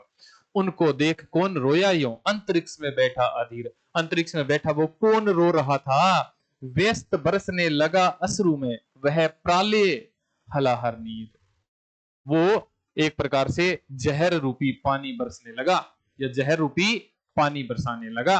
प्राले अर्थात प्रलय करने वाला, वो जो एक प्रकार से विनाश था, वो प्रलय थी, वो एक प्रकार से ऊपर आंसू बहा रही थी और बाद में वो क्या बरसाने लगी, तो वो आंसू रूप में बाढ़ आ गई, प्रलय आ गई। तो देखो विनाश का कारण किसे माना गया, पेपर में आएगा, सीधा सीधा पेपर में पूछा जा सकता है। यहाँ विनाश का कारण क्या है, यहाँ विनाश का कारण क्या है, तो पशु बलि है। ठीक है, इस पद में क्या है, तो पशु बलि है। हाहाकार हुआ क्रंदन में कठिन कुलिस होते थे चूर, हुए दिगंत बधिर भीषण रव बार बार होता था क्रूर। दिग्दाहों से धूम उठे या जलधर उठे क्षितिज तट के, सघन गगन में भीम प्रकंपन झंझा के चलते झटके। हाहाकार हुआ क्रंदन में, क्रंदन में अर्थात आवाज युक्त हो गया था, आवाज युक्त। कठिन कुलिस होते थे चूर, कठिन जो बिजली थी वो चूर चूर हो रही थी, अर्थात बिजली टूट टूट के गिर रही थी, बिजली टूट टूट के गिर रही थी। वे दिगंत बधिर अर्थात जो दिशाएं थी, जो दिशाएं थी वो मूक हो गई थी, बधिर हो गई थी, बहरी हो गई थी। बधिर का मतलब होता है बहरी। भीषण रव, जो भीषण आवाज चारों ओर चमक रही थी। बार बार होता था क्रूर, अर्थात क्रूर का अर्थ होता है आतताई, निष्ठुर कह सकते हैं, निर्दयी कह सकते हैं। दिग्दाहों से धूम उठे या जलधर उठे क्षितिज तट के, दिग्दाहों से धूम उठे अर्थात जो चारों ओर की जो दिशाएं हैं वो एक प्रकार से जल उठी, इससे जो जलधर थे वो क्षितिज तट के जो बादल थे वही चारों ओर बरस पड़े। सघन गगन में भीम प्रकंपन, उस गहरे आसमान में भयंकर कंपन छूटा, और झंझा के चलते झटके, जो बिजलियों के झटके चल रहे थे, अर्थात बिजलियां टूट टूट कर गिर रही थी आसमान से। तो यहां देखो ये ना, दिग्दाहों से धूम उठे या जलधर उठे क्षितिज तल के तट के। तो यहां या शब्द आने के कारण है, या शब्द आने के कारण है क्या हो गया, तो या शब्द आने के कारण यहां देखो यहां कौन सा अलंकार हो रहा है, तो संदेह अलंकार होता है। या अथवा की कीवा किधो जो शब्द आते हैं ना, तो उसके कारण कौन सा अलंकार होता है, तो उनके कारण संदेह अलंकार होता है भाई।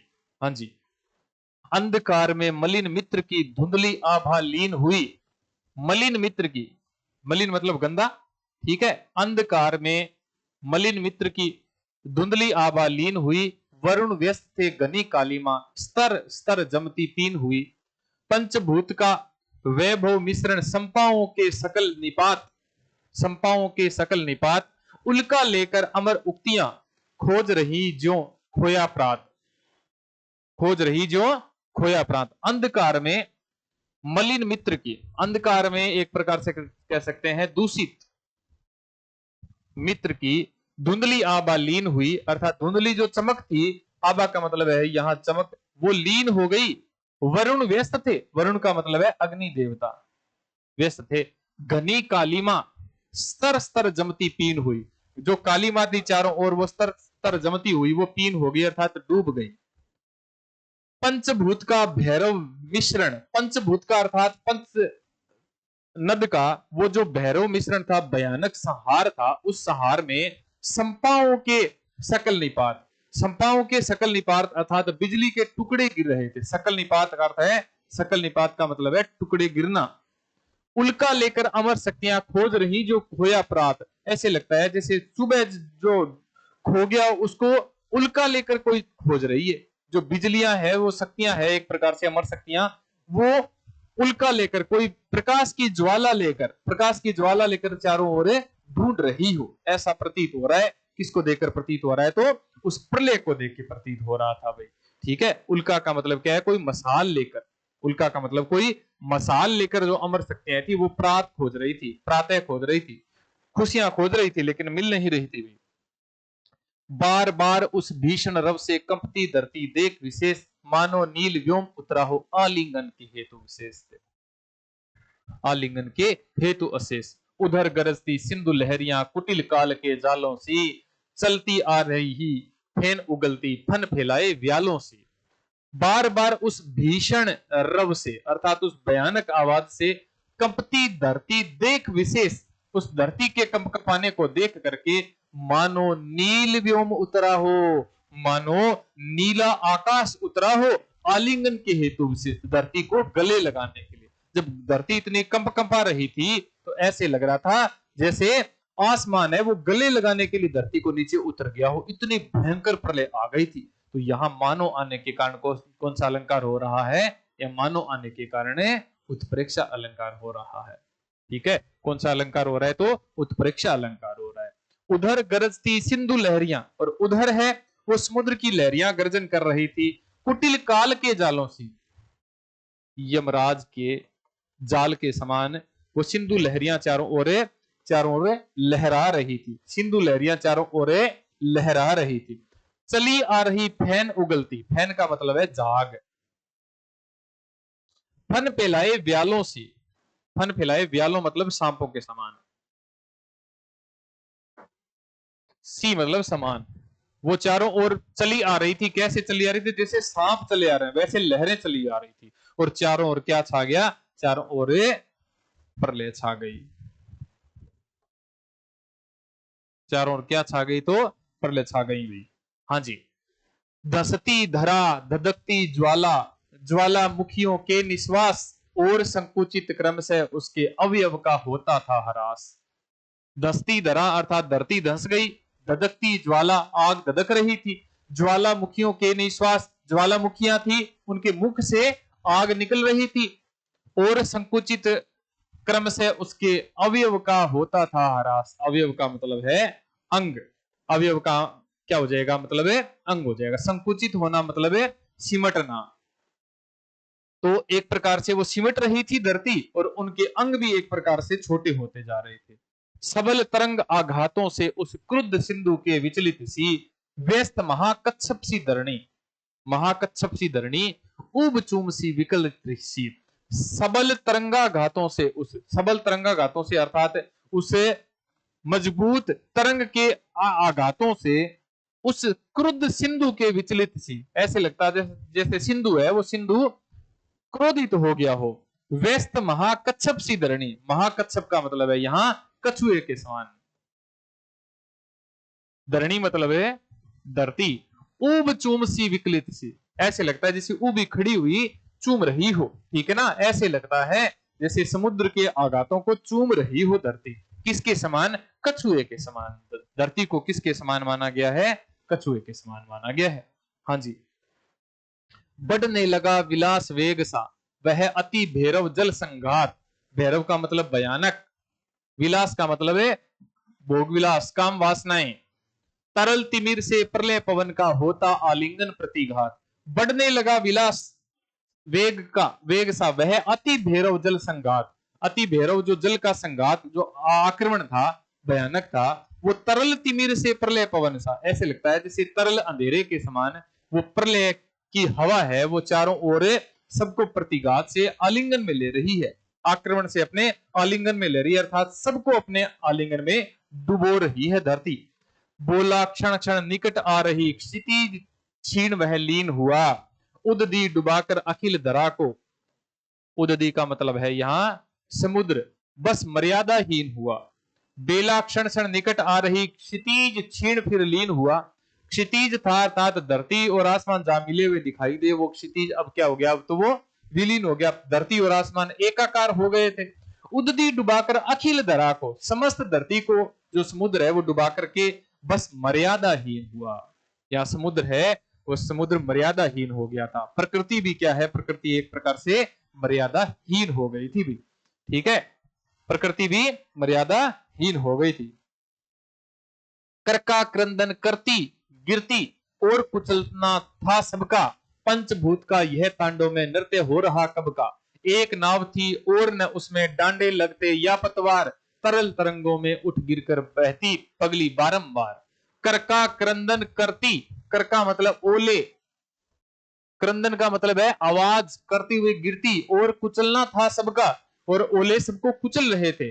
पंचभूत का यह तांडव में, ये पंचभूत का जो एक प्रकार से ये जो तांडव था, नृत्य हो रहा कब का, एक प्रकार का तांडव नृत्य हो रहा था पंचभूत का। एक नाव थी और न उसमें डांडे लगते या पतवार, या तो ना तो उसमें डांड लग रही थी, ना उसमें कोई लकड़ी से सहारे का कोई पतवार लग रहा था। तरल तरंगों में उठ गिरकर बहती पगली बारंबार, वह तरल तरंगों में कभी गिर रही थी, कभी उठ रही थी, कभी गिर रही थी। ये जो नाव थी, ये जो नाव है, ये जो नाव ये पानी में कभी तो उठ रही थी, कभी ये नाव पानी में गिर रही थी। ये नाव है कभी तो पानी में गिर रही थी, कभी उठ रही थी, ना तो इसमें डांडे लग रहे थे, ना कोई इसमें पतवार लग रही थी। ठीक है, हाँ जी। लगते प्रबल थपेड़े धुंधले तट का था कुछ पता नहीं, कातरता से भरी निराशा देख नियति पथ बनी वहीं। लगते प्रबल थपेड़े, आक्रमण एक प्रकार से चोट उनको भयंकर लग रही थी। किसको चोट लग रही थी, उसे नाव को चोट लग रही थी। किसको चोट लग रही थी, उसे नाव को। तट का था कुछ पता नहीं, किनारे का कुछ पता नहीं, कातरता से भरी निराशा, दुख से भरी हुई निराशा।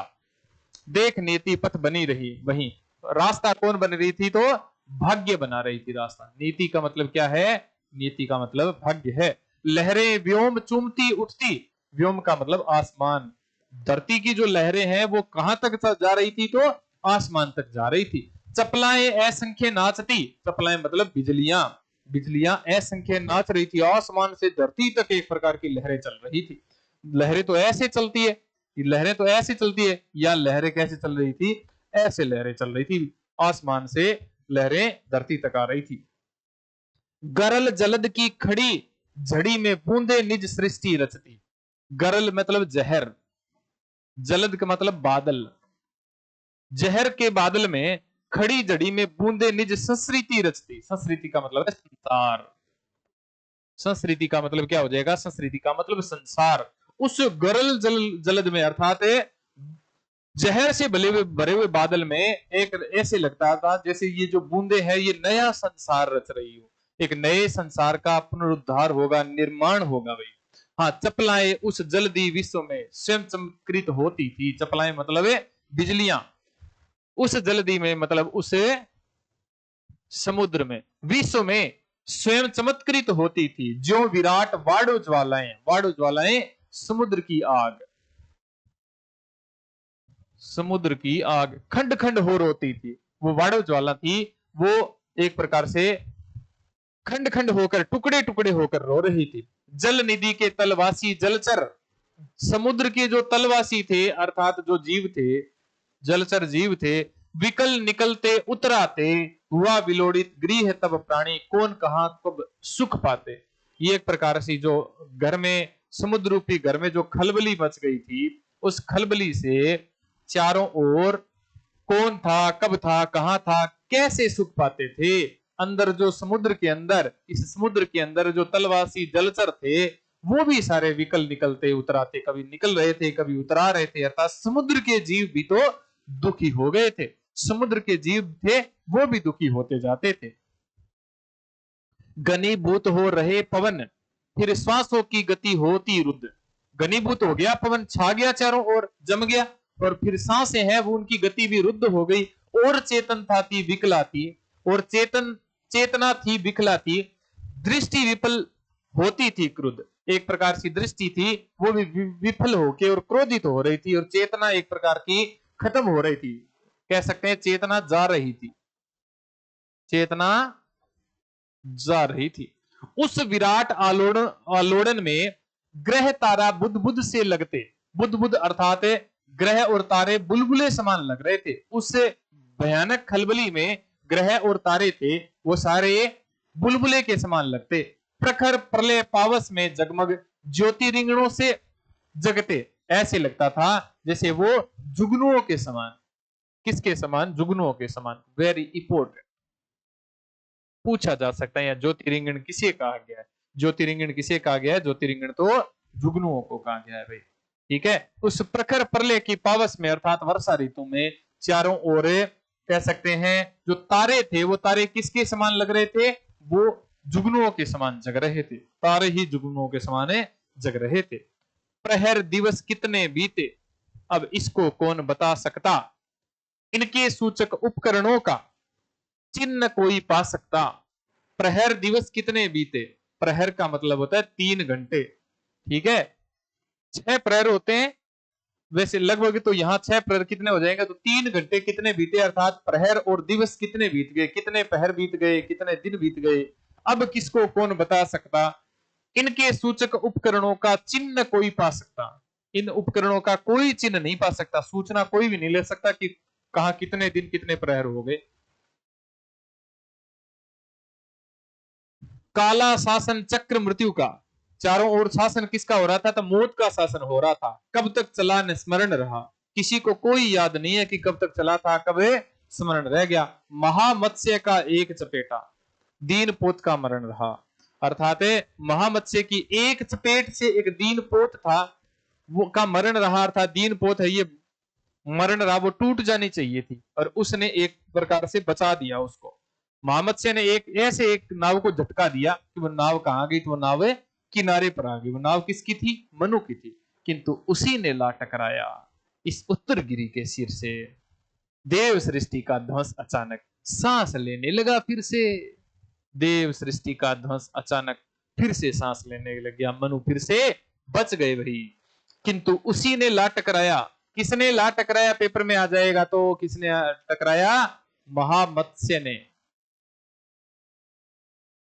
उस महामत्स्य ने मनु की नाव को किनारे पर ला टकराया इस उत्तरगिरी के सिर से। उत्तरगिरी के सिर से मतलब है उसी ने, मतलब उस मछली ने उत्तरगिरी सिर मतलब हिमालय की छोटी चोटी से ला टकराया। हिमालय की चोटी है भाई, ये छोटी नहीं है बल्कि ये क्या है? तो उत्तरगिरी अर्थात हिमालय पर्वत की चोटी, सिरा मतलब चोटी। देव सृष्टि का ध्वंस अचानक, ये जो प्रलय थी ये एक प्रकार से वापस क्या लेने लगी थी? श्वास लेने लग गई थी। अर्थात एक मनुष्य था वो बच गया। कौन मनुष्य थे? वो मनु थे। आज अमरता का जीवित हूं मैं, वह भीषण जर्जर दंभ, आ सर्ग के प्रथम अंक का, आ सर्ग के प्रथम अंक का अधम पत्र में सा विस्कंभ।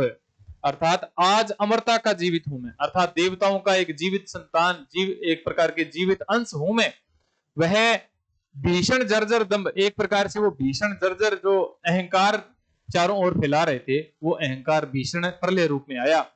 आह सर्ग के प्रथम अंक का, सर्ग का प्रथम अंक अर्थात विनाश की कहानी। सर्ग के प्रथम अंक से तात्पर्य क्या है? उस विनाश की कहानी से। अदम पत्र में सा विस्कंभ, वो एक प्रकार से क्या हूं मैं? विस्कंभ रूप में हूं भाई। किस रूप में हूं? विस्कंभ रूप में। विस्कंभ का मतलब होता है अहंकारी। विस्कंभ का मतलब क्या होता है? अहंकारी। वो ऐसा अहंकारी पात्र हूं मैं। यहाँ कौन कह रहा है? मनु अपने आप से कह रहा है। ओ जीवन की मरु मरीचिका, कायरता के अलस विषाद, अरे पुरातन अमृत गतिमय, मोह मुग्ध जर्जर अवसाद। ओ जीवन की मरु मरीचिका, मरु मरीचिका अर्थात एक प्रकार से जीवन की मृग तृष्णा, अर्थात जिसके लिए मनुष्य भागता रहता है, भागता रहता है, भागता रहता है लेकिन प्राप्त नहीं कर पाता। मृग मरीचिका अर्थात जब मरुस्थल में भयंकर लू आंधी तूफान चलते हैं, तब जब मरुस्थल में हम खड़े होते हैं तो दिखाई देता है कि दूर कहीं पानी है। वैसे ही हरिण को दूर कहीं प्रकाश की जो रेखा है वो पानी नजर आती है। वो भागता है, आगे जाके देखता है कुछ नहीं होता, फिर दूर देखता है वहां भागता है, वहां पानी मिलेगा। वहां वो देखता है वहां कुछ नहीं मिलता, फिर आगे भागता है, फिर वहां देखता है पानी नहीं मिलता, अंत में मृत्यु को प्राप्त हो जाता है। ऐसे ही मनुष्य है। मनुष्य किस में जी रहा है? तो मनुष्य मरु मरीचिका में जी रहा है, मृग तृष्णा में जी रहा है। कायरता के अलस विषाद, ये कायरता के आलस और विषाद है। अरे पुरातन अमृत, एक प्रकार की पुरानी जो पुरानी जो पुरातनता है, अगति में मोह मुग्ध जर्जर अवसाद, वो एक प्रकार से का क्या है, मोह मुग्ध जर्जर अवसाद दुख ही है वो। अमृत, हम अमृत के लिए भागते फिरते हैं, लेकिन वो अमृत नहीं है, वो तो जर्जर अवसाद है। मौन नाश, मौन नाश विध्वंस अंधेरा, शून्य बना जो प्रकट अभाव, वही सत्य है अरि अमरते, तुझको अब कहां ठाव। मौन नाश विध्वंस अंधेरा, शून्य बना जो प्रकट अभाव, वही सत्य है अरि अमरते, तुझको यहां कहां अब ठाव। अर्थात वो प्रलय को ही सत्य मानते हैं। हम मनु किसको सत्य मानते थे कि अंत में तो क्या होने वाली है, प्रलय होने वाली है। तो हम मौन रूप में, नाश रूप में, विध्वंस रूप में, अंधेरे के रूप में, शून्य के रूप में जो प्रकट हो रही थी वही सत्य है, ये प्रलय ही सत्य है। अरे अमरते, तुझको यहां कहां अब ठाव। उसको अमरता, अर्थात अमरता तो अब यहां खत्म ही हो गई। देवता तो ऐसे सोचा करते थे कि हम तो जीवन में अमर हैं, हम तो कभी भी मर ही नहीं सकते, तो वो अब इस अमरता को भी कहीं भी ठावे नहीं है, देवत्व को भी कहीं ठावे नहीं है, स्थाने नहीं है। ये जो देवत्व है इसको भी कोई स्थाने नहीं मिल रहा भाई। देवत्व भी खत्म हो गया, देखो देवत्व भी तो नष्ट हो सकता है। देवता भी अपने अहंकार में थे कि हम तो कभी मर ही नहीं सकते, हम तो कभी बूढ़े ही नहीं हो सकते, हम तो युवा ही रहेंगे जीवन भर, और उनका भी अंत हो गया। वो भी मरु मरीचिका में अर्थात मृग तृष्णा में बह गए। तो अर्थात अंतिम सत्य क्या है, तो अंतिम सत्य ये मृत्यु है, ये प्रलय है जीवन की। अरे मृत्यु अरे चिर निद्रे, तेरा अंक हिमानी सा शीतल। अब पेपर में ऐसे आ सकता है, पेपर में ये हटा देंगे और पूछा गया किसे कहा गया है, चिंता को कहा गया है, आशा को कहा गया है, आकांक्षा को कहा गया है, लज्जा को कहा गया है, या फिर मृत्यु को कहा गया। तो सारे लगभग इसमें चिंता ही करेंगे, चिंता नहीं है बल्कि क्या यहाँ मृत्यु है। मृत्यु अरे चिर निद्रे, यहां वेरी इंपॉर्टेंट लगा देता हूं मैं। तेरा अंक हिमानी सा शीतल, अर्थात बर्फ जैसा शीतल है, तू अनंत में लहर बनाती, अर्थात तू समुद्र में लहर बनाती है। काल जल्दी किसी हलचल, अर्थात काल रूपी समुद्र सी हलचल बना रही है मृत्यु। काल रूपी समुद्र सी क्या बना रही है, तू हलचल बना रही है। महानृत्य का विषम सम अरि अखिल स्पंदनों की तू माप, तेरी ही विभूति बनती है सृष्टि सदा होकर अभिशाप, अर्थात तेरी ही राख बनती है, तेरी ही राख से हे मृत्यु, यह मृत्यु को संबोधन है कि हे मृत्यु, अरे चिर निद्रे, तू सदा से सोई हुई है, तेरा अंक हिमानी सा शीतल, लेकिन तेरे अंक में कोई आ जाता है, तुझे अपने तेरे गोद में कोई आ जाता है तो कितनी शीतलता है वहां।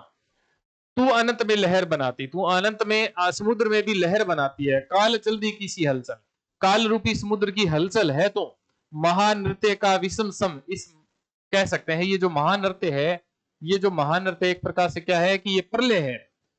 सम अरि अखिल स्पंदनों की तू माप, अर्थात अखिल स्पंदनों की, अर्थात इस भूकंप की तू माप है, इकाई है। तेरी ही विभूति बनती है, तेरी ही राख से बनती है सृष्टि सदा होकर अभिशाप, अभिशाप बनकर दोबारा सृष्टि जन्म लेती है, राख से ही दोबारा सृष्टि जन्म लेती है। देखो इसे संबोधन किया गया है मृत्यु को।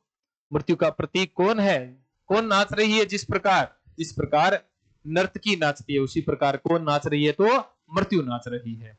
मृत्यु के अहितकारी और उज्जवल दोनों रूपों का वर्णन है इसमें। इसमें मृत्यु के अहितकारी और उज्जवल दोनों रूपों का वर्णन है कि एक प्रकार से तो तू क्या है कि हिमानी सा शीतल भी है, लहर बनाती है, काल जल्दी की सी हलचल भी बना रही है, महानृत्य बना रही है, अखिल स्पंदनों की तू माप है, तेरी ही विभूति बनती है सृष्टि सदा होकर अभिशाप, सदा तेरे से सृष्टि अभिशाप बनकर दोबारा जन्म लेती है। अहितकारी और उज्जवल दोनों रूपों का चित्रण हो रहा है भाई। हाँ जी, अंधकार के अट्टहासी मुखरित सतत चिरंतन सत्य, छिपी सृष्टि के कण कण में तू, यह सुंदर रहस्य है नित्य। अर्थात अंधकार की अट्टहास के समान, अट्टहास मतलब है व्यंग्य के समान, मजाक के समान। मुखरित सतत चिरंतन सत्य, मुखरित दिखाई दे रहा है। सत्य चिरंतन सत्य अर्थात आदिकाल से यही सत्य दिखाई दे रहा है। छिपी सृष्टि के कण कण में तो यह सुंदर रहस्य है नित्य। अर्थात सृष्टि के कण कण में कौन छिपी हुई है? तो मृत्यु छिपी हुई है भाई। कण कण में कौन छिपी हुई है? मृत्यु छिपी हुई है। जीवन तेरा क्षुद्र अंश है। मृत्यु का ही क्षुद्र छोटा सा अंश क्या है? तो जीवन है। या पूछा जाए किसका छोटा अंश है? किसका छोटा अंश बताया गया है जीवन को? तो किसका है? मृत्यु का छोटा अंश बताया गया। किसको बताया गया है? तो जीवन के छोटे अंश को बताया गया, मृत्यु का अंश ही। व्यक्त नील घन माला में, इस नीले बादलों की माला में जीवन है, छोटे से अंश के समान है। सौदामिनी संधि सा सुंदर, ठीक है। सौदामिनी का अर्थ, संधि का अर्थ बिजली की रेखा के समान सुंदर, क्षण भर रहा उजाला में। अर्थात जीवन है वो जैसे बिजली चमकती है। तो बिजली चमकती है तो वो कहां से आती है? बिजली तो आसमान से आती है, नीले बादलों से। क्षण भर के लिए प्रकाशमान होती है, बाद में बादलों में ही विलीन हो जाती है। ये जीवन भी मृत्यु से निकलता है लेकिन वापस मृत्यु को प्राप्त हो जाता है। जीवन तो छोटा सा ही, मृत्यु सघन है। सौदामिनी संधि सा सुंदर, क्षण भर रहा उजाला में। क्षण भर उजाले में रहता है, बाद में वापस से परमात्मा में लीन हो जाता है भी, ठीक है। देखो, पवन पी रहा शब्दों को, निर्जनता की उखड़ी सांस, टकराती थी दीन प्रतिध्वनि, बनी हिमशिलाओं के पास। पवन पी रहा शब्दों को, ये जो धरती है ये शब्दों को पी गई, अर्थात शब्द भी खत्म हो गए हैं अब। निर्जनता की उखड़ी सांस, निर्जनता चारों ओर सांस उखड़ रही है निर्जनता की, ऐसे लग रहा है। टकराती थी दीन प्रतिध्वनि, वो कमजोर प्रतिध्वनि बनी हिमशिलाओं के पास। अब जो सांस उखड़ी हुई है वो पवन पी रहा शब्दों को। अब जब मैं आवाज लगाता हूं तो मेरी ही आवाज टकरा टकरा के वापस से आ रही है। मनु सोच रहा है कि मेरी ही आवाज है वो टकरा टकरा के वापस आ रही है। अर्थात प्रतिध्वनि हिमशिलाओं से, बर्फ की शिलाओं से टकरा टकरा के प्रतिध्वनि, कमजोर प्रतिध्वनि वापस आ रही है। धू धू करता नाच रहा था अन अस्तित्व का तांडव नृत्य। अन अस्तित्व अर्थात यहाँ किसी का कोई अस्तित्व नहीं है, किसी भी मनुष्य का कोई अस्तित्व नहीं है भाई, ठीक है। मनुष्य का किसी का कोई स्थायी अस्तित्व नहीं है, स्थायी पट्टेदारी यहाँ कोई नहीं है। इस धरती पर कोई स्थायी पट्टेदारी नहीं है। प्रकृति जब आती है तो सबके पट्टे छीन लेती है।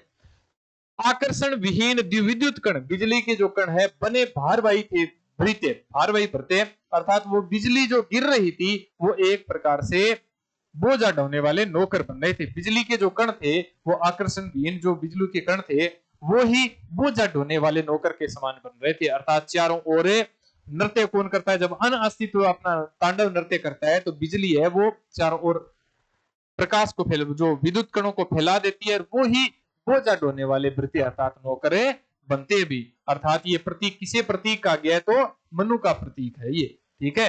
मनु एक प्रकार से इस प्रतीक रूप में ये सब बातें सोच रहे हैं। हाँ जी।